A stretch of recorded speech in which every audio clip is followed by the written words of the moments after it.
ইলিশ মাছ দেখলেই আমাদের সবার প্রথমে যে কথাটা মনে আসে তা হলো ইলিশ মাছের ভাপা।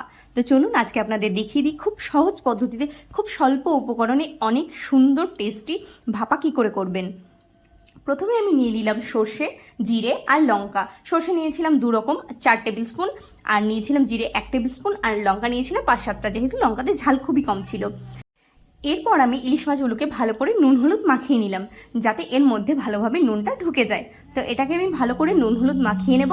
তারপরে আমাদের যে মশলা করে রেখেছি, তো এই মশলাটাকে আমরা এবার এর মধ্যে দিয়ে দেবো, দিয়ে ভালো করে মিশিয়ে নেব।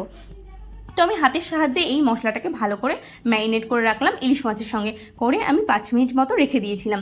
আর তারপরে দিয়েছিলাম এর মধ্যে পরিমাণ মতো তেল। অবশ্যই সর্ষের তেলটা দিতে হবে, ইলিশ মাছ ভাপা করতে গেলে সর্ষের তেলটা মাস্ট প্রয়োজন।